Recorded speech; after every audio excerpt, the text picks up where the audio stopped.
subscribe. Tariq Radio. Like and subscribe. Pope Kush in the building. Pope Kush in the building. Pope Kush, hop on in. Waiting on Mr. Pope Kush to get his phone unmuted. And while Pope Kush, you ready? Pope Kush. All right, while waiting on Pope Kush, let's try Cool Breeze. Hey, what's going on, fam? I'm good. Cool. How are you, brother? I'm doing pretty good, man. Man, appreciate breaking down the about stuff about protection and covert because one of the things that I do, I have my own private security company, Yeah. and yeah, so one of the things I'm looking to do is start protecting the black neighborhoods. Yes.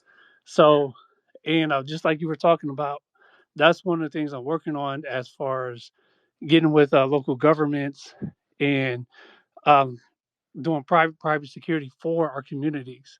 Because if you look, because the white communities they do this, they have private security for their neighborhoods.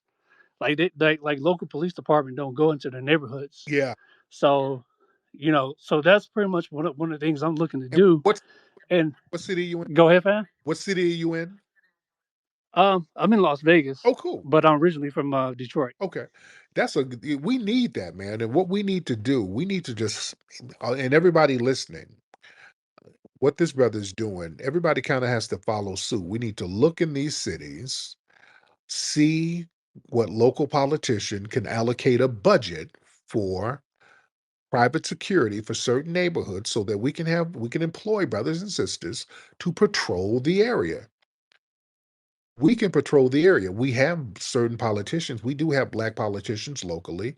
Let's campaign and say, hey, we want to make sure this community is good, but we need a budget. We can volunteer, but we really need a budget for this thing so that we can employ people and we can make sure that the neighborhood is good. We can make sure ain't no Nazis running around here.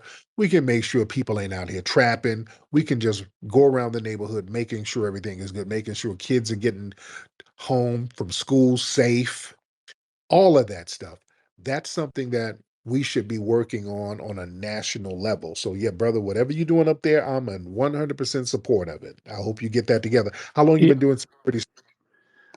I've been doing security. Actually, I was infantry in the Marine Corps, and then I worked in the security sector for about 10 years. So, and I was working at the U.S. Embassy in Afghanistan and other embassies around the world. So, I started my own private security company actually to start protecting the black community because I seen a lot of things was going on and stuff like that. So, and I seen how some of the things that within white communities, because even Detroit, like if you go in the suburbs in Detroit, like Farmington Hills and Oak Park, they like some of they have private security, and Mhm. it's all around the United States.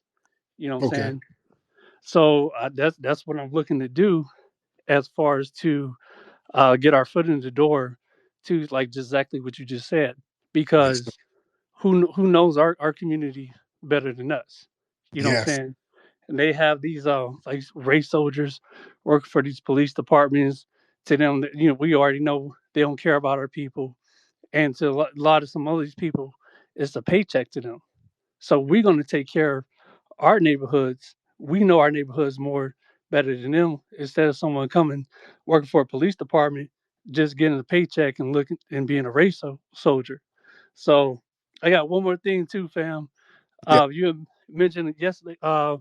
The Edmund Pettus Bridge. Actually, that's a lot of stuff. That's the family that actually own my family. Mm. You know what I'm Yeah. saying? Yeah. Um, there's a lot of history to that. Actually, is connected to also to Pocahontas as well. So Mm. yeah, so and like the person that owned our family, the guy John Pettis, he actually he was a mayor of Kentucky when Kentucky was part of a city for Virginia. So it's a Yeah. lot of history. So I just want to lay that, put that piece in there. And so I appreciate you bringing me up, fam. Thank you so much, brother. I appreciate you. Let's get let me see. I'm Queen. Let's get I'm Queen in here. Miss I'm Queen. Want to unmute your mic, ma'am? Miss I'm Queen. It's Queen or whatever your name is. Did you hit the thing by mistake, ma'am? Miss Queen? Okay, Miss Queen must have did that by mistake. Oops. Hello, Tariq. What's up, Pope? Hi, I'm good, brother. I'm good, brother. Um, my man, I'm quite impressed with what I saw there. The response from the brothers and sisters there. I'm really impressed. And the AR-15 rifle should be the weapon of choice for self-defense. Like everybody must have that. I'm very much impressed. I love what I saw there. And then, bro, there's a group of neo-Nazis which are coming to US as refugees. It's like 17,000 of them right now who have filled the list to actually come to the US from South Africa. So you guys must Oh yeah, be prepared for them. Yeah. yeah. Yeah, they say they're gonna bring 2,000 refugees from South Africa. But that's gonna be very interesting. Elon and Trump, they put out this false propaganda that white farmers in South Africa are getting harmed. That's what a lot of the white supremacists over there, they've been telling that lie for years. I went over there and that's the furthest thing from the truth, and people over there living lovely, the white supremacists. So it's going to be interesting. So they're going to bring over these Boers, and let me be very real. I hope these Boers don't come over here thinking that they're going to run up on us like they run up on people in South Africa. Negative. Not gonna happen. That's what I'm saying. I don't bring them folks over here and they get a rude awakening running up on some FBAs with that bullshit. It's gonna be real different. So, but good, LeVar, how are you, brother? Top of the morning, sir. It's 3:01 in Buffalo, New York. Raining out here, man. We appreciate everything you do. You got a lot of following out here. Oh yeah, My first time being on this space. Appreciate you. But I just want to touch on one thing. go ahead, brother. Well, two actually. That Kendrick Lamar joint, that shit was fly. I ain't gonna hold you. Oh yeah, FB all day.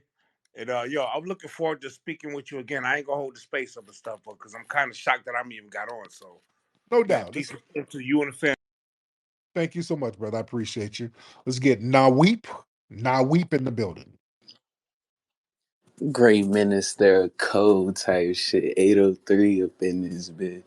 But hey, listen, I'm looking at the same videos you looking at as far as the neo-Nazi thing, and I'm seeing the ADL rain down on Kanye. And I'm just wondering, I'm like, where's all the black and brown and where are all the people? Because Uncle Luke with the this is your time to come to the front line and wave your flags and shit. Y'all keep claiming y'all standing with us and shit, but every time something happen, we always the only ones on the front line, and I just keep Oh yeah, noticing that. But with all the Latino women, like you were saying, we standing with the. I'm just like, well, where the are y'all then? And I land my my plane with man. I that. appreciate that. All right, let's get I'm Queen. You ready, ma'am? I'm Queen. All right, Queen. Do you want to unmute your microphone? Okay, unmute your microphone. You waving. Unmute your microphone. I'm Queen. Okay, I'm Queen must be a dude. Okay, this must be a dude catfishing. I'm Queen.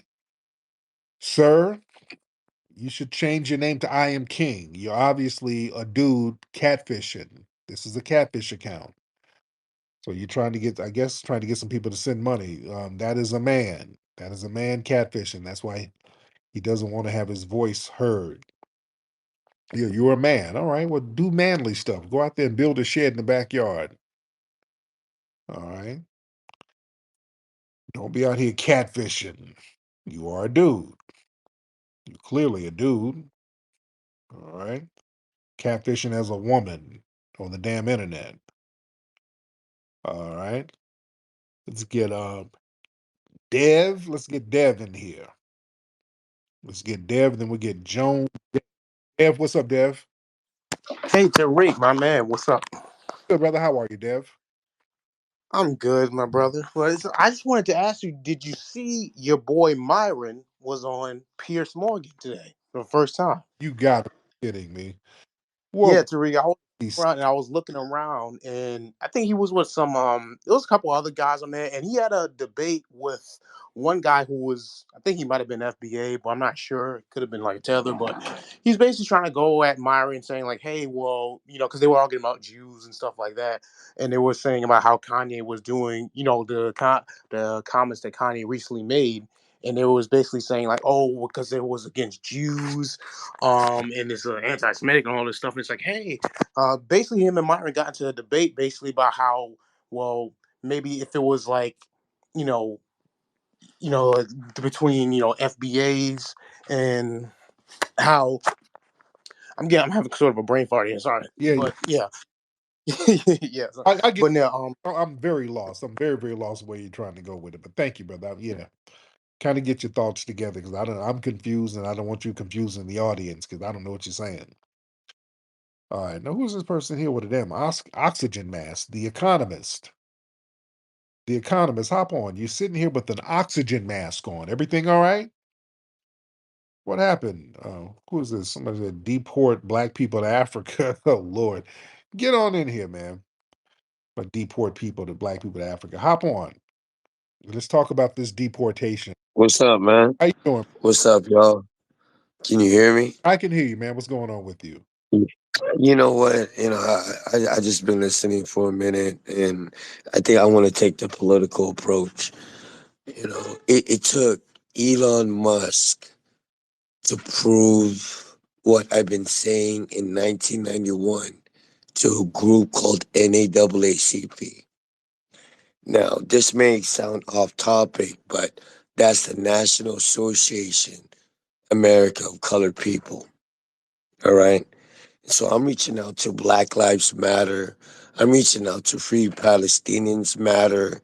I'm reaching out to Why Latina Needs a Dreamers Act program funded by the USAID.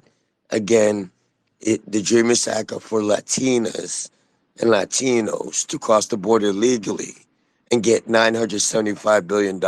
Okay, let's slow down for Now, if any of you here are Democrats, let's slow down. Let's slow down for a minute. Let's slow down because now you're just kind of saying stuff, and I don't want you to just lose everybody. I want to be focused. You're just kind of I ain't trying to go there. Yeah, I'm not trying to go there. But I think where I'm gathering is that I feel like most are lost. Like I feel like living in California. I'll give you a little background. I'm from Oakland, 3100 Galindo Street, Oakland, California, 94601. That's my childhood home. Now at that time there was an R&B group called Tony Tony Tony. Now, to you most, that's R&B. So that was the era of En Vogue. MC Hammer was just doing the Too Legit to Quit. E40 was doing Captain Saberho. Now, now. Are you his? I'm on here. Are you Yeah, his? I'm on here. And Okay, I'm okay, okay. I have to mute this guy because I'm trying to talk and he's talking over me. Go ahead, man. Go ahead. Are you Hispanic? No, I'm Filipino. You Filipino? And the misconception about Filipinos is that we're Asians and we're not. Because if you take a last name of a Filipino, we're not. We're not like Asian descent. Like a last name of Filipino could be Mendoza, No, but y'all you call slow down. that individual No, no, like that he's from Vietnam. down. Slow down, man, and stop babbling so we can talk. Brother, you don't have to be in a rush. Slow down. Slow down. All right. Let's unpack what you're saying. We got time. Your names are Spanish because the Spanish colonized the Philippines under King Philip. That's why they named it the Philippines. This King Philip from Spain, they sent them over there. The Philippines was within a certain line that the Portuguese and the Spanish drew around the world. There was a line called the Tordesillas, something like that. It was a line that they drew over here, and there was another one over there. And the Spanish got to colonize you guys. So that's why your names are Spanish. You got colonized by the Spanish. But go ahead now. Let's talk. You got time. No, you don't have to rush, brother. We got time. We're going to have a nice, calm dialogue. Because No, we didn't get colonized because there's an individual named Jose Rizal. All right. It's like me trying to criticize a black dude's culture from Africa. I'm not black. You see, I'm Filipino. And so I wait, guess clearly, wait. Did you I guess slow down? Did you say you didn't get colonized? Is that what you said? exactly. Yeah. Because there's an individual named Jose Rizal. Now go to Africa. You got an individual named Nelson Mandela. Nelson Mandela is black. All right. So me as a Filipino, I got no connection to Nelson Mandela. So you wouldn't know my culture because looking at your name, you're not Filipino, nigga. And that's my word. But you would think it's African. But I spoke to an individual from South Africa today, and this person said he speaks Swahili. Now, what is Swahili to a black dude? Swahili is what Louis. Okay, let's slow down again. Dude, and you using the N word, I guess you can because when the English went away, well, not the English, when the American military went over there, when they colonized you, because Americans, they did some colonizing too. After Spain colonized you, because you were colonized by Spain, all right? You called Filipino for a reason. You're named after King Philip II of Spain. You were colonized. So being in denial about that is very interesting. Then America colonized you. And when they were over there whipping on you, they called it the N-word war because of y'all so black over there, them damn negritos. Yeah? Am I ringing a bell here, brother? Huh? Unmute your microphone. Hold on, hold on. So Negritos, and most don't know, okay, in this group, has no connection to black culture. All right. My parents live in a town called Mindanao. Negritos there will never claim black culture. And I'll tell you why. If you go, No, no, no. Listen, you're right. You're not part of foundational Black American culture. I agree 100%.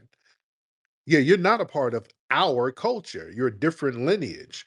Now, even though they were calling you guys the N word over there, you're absolutely right. You're not a part of foundational Black American culture. So I agree with you on that, sir. Go ahead. Tariq, let me ask you this. The language Swahili, most educators and intelligent men, billionaires or non-billionaires, would agree that Swahili, that in Africa you don't speak English. So my question to you is, let's focus on the word nigga. Why is it so important to your culture? Me as a Filipino, I'm just curious how the word nigga, that is a word in Tagalog, and if anyone types it in on their smartphone, it'll say Tagalog. But how is a black man a Negro when we have a town called Negros?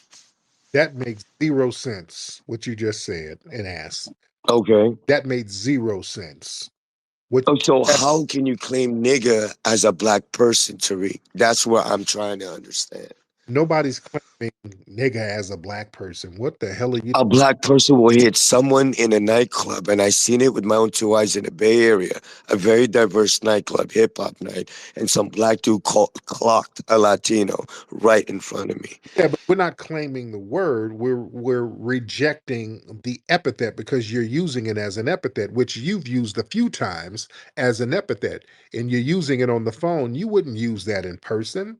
They'd slap the dog meat out of your mouth. That's why, because you're doing it to be slick. And the irony is that you were called in words by the American military when they went over there and colonized you, and then you try to deny being colonized. You were colonized, sir, by the Spanish and the Americans. And another thing, sir, since you like throwing the N word around, they were almost going to commit a genocide on your family out there in the Philippines. It was a foundational Black American man who saved you guys. There's a brother from Florida named David, the foundational Black American. He went over there to the Philippines when they had the Philippine American War, 1899 to 1902.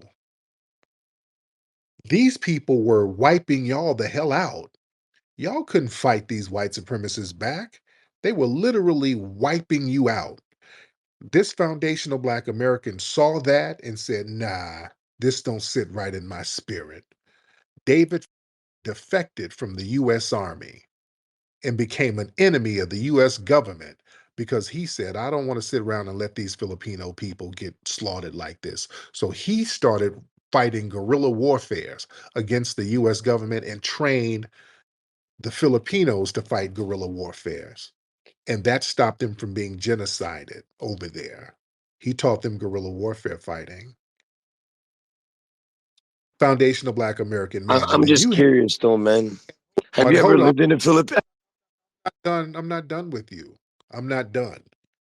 Our people went over there fighting for you, and you got the nerve to have the words deport Black people to Africa in your profile. You have a lot of disrespect and vitriol towards foundational Black Americans. Now, what's that about?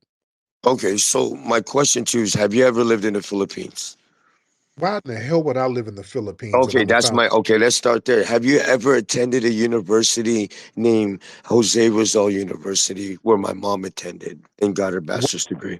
does that have to do with anything? Okay, so if you don't know those institutions and you've never looked at our museums and looked at World War One and Two, it proves that individual, that person you just mentioned, all right, and you made reference to him as black, that refutes the idea because we were in World War One and Two. Those years, even if you go early 1800s, we were in World War One. So you cannot make claims when Filipinos. You just saying shit. Are you high? The World War One wasn't in the 1800s. You're just saying stuff. You're literally just sitting here saying stuff. You don't know what the If hell. I'm lying, okay, why did General MacArthur write the love letter to Filipinas in the late 1800s? And I got it on my phone, dude. World War One wasn't in the damn 1800s, Oh, you come idiot. on, dude. You got to understand. I studied USA history. And You're talking, you think World War One was in the 1800s and you studied US history? dude. And for you to refute that idea, why is Filipinos recorded in California in 1901 immediately before after the war against Japan? Okay, in the late 1800s. There was no World War One in the 1800s. The World War One started in 1914, fool. Are you on meth? Are you using that Filipino opium? In 1900, in that year, that wasn't World War One, dude. You didn't know your history. I checkmate. I got you. I will prove to you. I got phones. I got pictures. I'm from the Navy. I'm from the military base.